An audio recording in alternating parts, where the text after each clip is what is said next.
नमस्कार दोस्तों, मेरा नाम देवदास समंता है और आपका स्वागत है मेरे ओपन टू लर्न चैनल में। तो दोबारा बात करेंगे क्रिप्टो करेंसी के बारे में ना। तो सबसे पहला चीज़ है मीनिंग ऑफ क्रिप्टो करेंसी। तो उसका बेसिक मीनिंग है सीक्रेट। क्रिप्टो का मीनिंग है सीक्रेट और करेंसी का मतलब करेंसी। तो सीक्रेट करेंसी, ठीक है। तो जब मिस्टर सातोशी नाकामोतो, एक एनोनिमस पर्सन जिन्होंने बिटकॉइन को बनाया था, उन्होंने वो 2008 में ना वो ब्लॉकचेन में एक्सपेरिमेंट कर रहे थे ना। तो ब्लॉकचेन के ट्रांजैक्शंस पे एक्सपेरिमेंट करते करते उन्होंने ट्रांजैक्शन के लिए तो कुछ तो चाहिए, कोई वर्चुअल कुछ तो चाहिए, तो उन्होंने पहला कॉइन बनाया बिटकॉइन। तो यहीं से बिटकॉइन की शुरुआत होती है। तो मार्केट में अराउंड 12,000-13,000 क्रिप्टो करेंसीज़ हैं, ठीक है। तो ज़रूरी नहीं है कि सारे ही सही हैं। तो पहले 100 जो रैंकिंग में टॉप 100 जो कॉइन्स हैं वही सही होते हैं। और क्रिप्टो करेंसी बहुत ज़्यादा वोलेटाइल होता है, ठीक है। अब क्रिप्टो करेंसी के दो कैटेगरी होते हैं। एक होता है अनस्टेबल क्रिप्टो करेंसी और दूसरा होता है stable crypto currency. Unstable crypto currency में जैसे बिटकॉइन, इथेरियम, बीएनबी, ये सब सारे अनस्टेबल है। एक दिन में ये 30-40% ऊपर जाते हैं और 30-40% नीचे भी आते हैं। तो वोलेटिलिटी काफ़ी वोलेटाइल होते हैं अनस्टेबल क्रिप्टो करेंसी ना। तो अभी स्टेबल क्रिप्टो करेंसी क्या होता है, जैसे यूएसडीटी हो गया, ठीक है, यूएसडीसी हो गया, बीयूएसडी हो गया, ये सारे स्टेबल क्रिप्टो करेंसी होते हैं। इनका वैल्यू $1 के समान रहता है। अब ये स्टेबल कैसे होते हैं? ये स्टेबल ऐसे होते हैं कि इनके पीछे ना उतना ही डॉलर जो है ना, मान के चलिए 1000 यूएसडीटी है मार्केट में, 1000 यूएसडीटी की माइनिंग हुई है।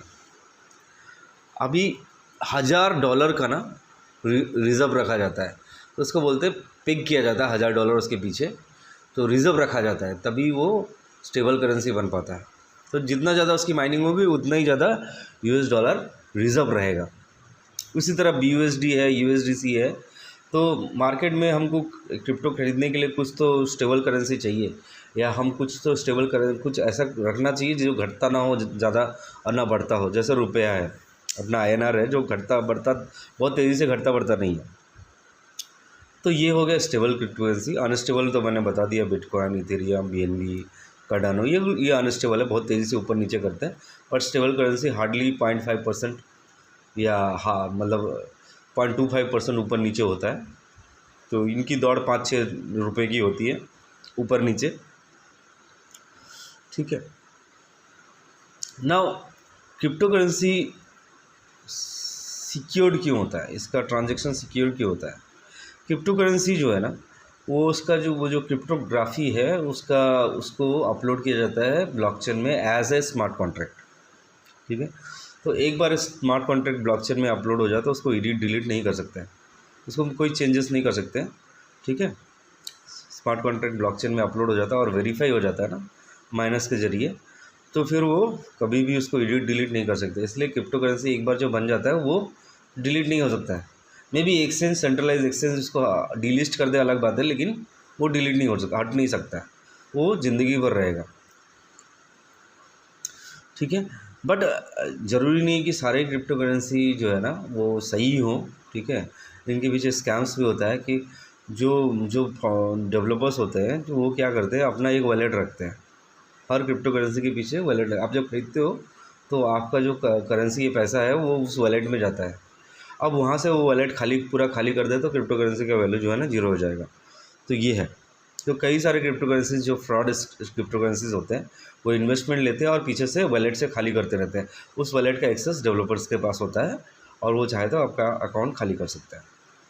तो हमें हमेशा ऐसा क्रिप्टो करेंसी पे इन्वेस्ट करना चाहिए जिसका वॉलेट एक्सेस किसी के पास ना हो। तो ये है। नाउ ब्लॉकचेन क्या है? Blockchain is a public digital laser, मतलब तो आय व्यय खाता।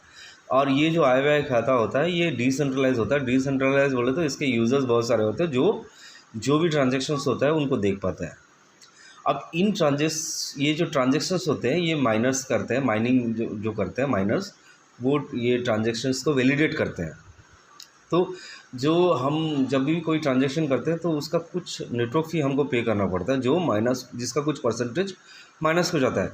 अब माइनिंग जो करते हैं उनका काम भी ईज़ी नहीं है, उन्होंने बहुत तगड़ा मतलब मैथमेटिकल एल्गोरिदम सॉल्व करना पड़ता है, और जो सबसे पहले सॉल्व करता है उसी को ही रिवार्ड मिलता है। तो इसी तरह माइनिंग वाले को पैसा मिलता है। अब आप पूछोगे कि दुनिया में सबसे पहला क्रिप्टो करेंसी कौन सा है?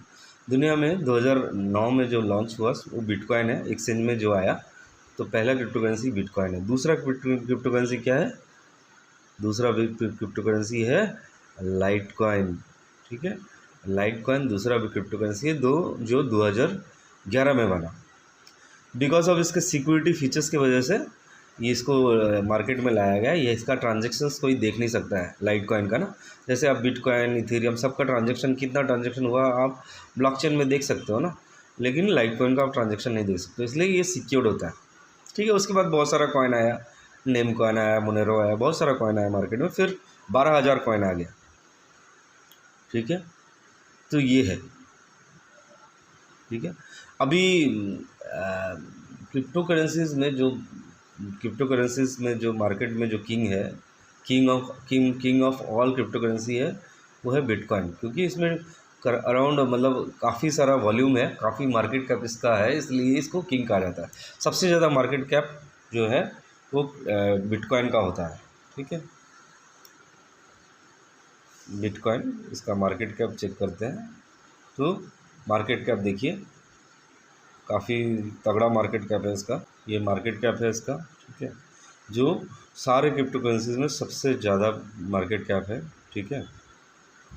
बिटकॉइन को, नॉर्मल बिटकॉइन को क्रिप्टो करेंसी बोलते हैं, और बाकी सारा कॉइन्स को जो है ना अल्टरनेटिव कॉइन्स बोलते हैं। क्यों अल्टरनेटिव कॉइन्स बोलते हैं? क्योंकि ये कुछ ना कुछ बिटकॉइन से बेटर है, ठीक है। तो सारे कॉइन्स इनमें कुछ ना कुछ बिटकॉइन से अच्छा फीचर है। अभी बिटकॉइन का ट्रांजैक्शन बहुत स्लो है, ठीक है। उससे ज़्यादा जो ट्रांजैक्शन स्पीड है वो इथेरियम का है, ठीक है। तो ऐसा मार्केट में अभी कार्डानो है, बिराइज है, बिटग्रेड करके ना एक कॉइन है, उसका स्पीड 1000 मतलब 1 लाख ट्रांजेक्शन्स पर सेकेंड है। कार्डानो अब हेड्रा एक स्केलेबिलिटी जो है ना उस पर काम कर रहा है, तो उसका 10 लाख ट्रांजेक्शन्स पर सेकंड हो जाएगा। तो ये है, तो हर क्रिप्टो करेंसी जो बिटकॉइन से थोड़ा थोड़ा बेटर है उनको अल्टरनेटिव कॉइन्स बोलते हैं, ठीक है। बिटकॉइन मार्केट जो बिटकॉइन है काफ़ी वोलाटाइल है, एक दिन में 2-3 5-10% भी नीचे गिर सकता है। बोले तो बिटकॉइन के टर्म्स में 1000 10,000 डॉलर्स का मतलब अप एंड डाउन हो सकता है बिटकॉइन में। क्रिप्टो करेंसीज का एडवांटेज क्या है? एक बड़ा एडवांटेज क्या है, देख, जैसे आप पैसा ट्रांजैक्शन करते हो गूगल पे, फ़ोन पे या बैंक ट्रांजैक्शन करते हो, आपको बैंक के ज़रिए करना पड़ता है, ठीक है।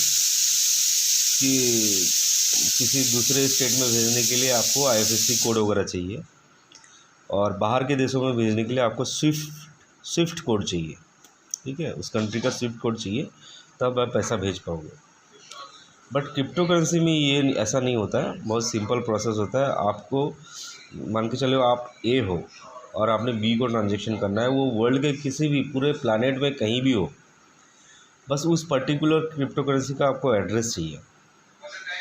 तो 32 डिजिट का या 16 कैरेक्टर या 32 कैरेक्टर्स का एक एड्रेस रहता है, जिसको आपने कॉपी करना है और सेंड करना है ऐप के ज़रिए।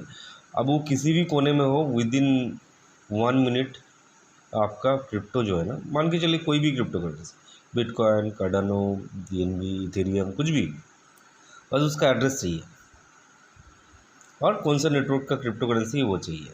बोले तो बाइनेंस ब्लॉकचेन का है, कि आपको बिटकॉइन ब्लॉकचेन का है, कि इथेरियम ब्लॉकचेन का है, कि कार्डानो ब्लॉकचेन, वो ब्लॉकचेन एड्रेस, ब्लॉकचेन कौन सा है वो चाहिए बस। विदिन 1 मिनट आपका ट्रांजैक्शन हो जाएगा, चाहे वो दुनिया में किसी भी कोने में हो। तो ये एडवांटेज है जो थर्ड पार्टी, बोले तो बैंक या किसी भी थर्ड पार्टी को वो वाइप आउट कर देता है ना क्रिप्टो करेंसी, इसलिए ये एडवांटेजेस है ना। आपने एक और चीज़ सुना होगा, कॉइन सुना होगा, टोकन सुना होगा, तो इनमें भी डिफरेंस है। कॉइन कौन सा है? कॉइन उनको बोलते हैं जिनके अपने ब्लॉकचेन है, बोले तो BNB एक कॉइन है क्योंकि उसका अपना ब्लॉकचेन है, कार्डानो एक कॉइन है उसका अपना ब्लॉकचेन है, बिटकॉइन एक कॉइन है जिसका अपना ब्लॉकचेन है। लेकिन कुछ क्रिप्टो करेंसीज को ना टोकन कहते हैं, टोकन बोलो तो वो दूसरे का ब्लॉकचेन यूज़ करता है, मतलब वो क्रिप्टो करेंसी का जो स्मार्ट कॉन्ट्रैक्ट है वो दूसरे के ब्लॉकचेन में डिप्लॉय होता है, ठीक है। जैसे सिवा है वो ERC-20 मतलब इथेरियम ब्लॉकचेन में डिप्लॉयड है। बेबी डॉज है, बेबी डॉज स्मार्ट चेन बोले तो इथेरियम में भी है और बाइनांस ब्लॉकचेन में भी है। तो मेरा पर्पस ये है कि जस्ट जो मैंने नॉलेज ग्रैब किया है उसको शेयर करना। ऐसा नहीं है कि मैं इन्वेस्ट करने के लिए बोल रहा हूँ, ठीक है। ये क्रिप्टो मार्केट में इन्वेस्ट वगैरह करेंगे तो अपने रिस्क पे करिए और रिसर्च करके करिए, क्योंकि गारंटी नहीं है। अगर आपने लगाया हो सकता है कि गिर जाए और आपका पैसा जीरो हो जाए, तो ऐसा पैसा ही क्रिप्टो करेंसी मार्केट में लगाए जिसमें आपका पैसा जीरो हो जाए तो आपको कोई फ़र्क ना पड़े। तो ये है, तो आज के वीडियो में इतना ही। Thank you very much. अच्छा लगे वीडियो तो लाइक एंड सब्सक्राइब करिए, चैनल में आते रहिए, ठीक है।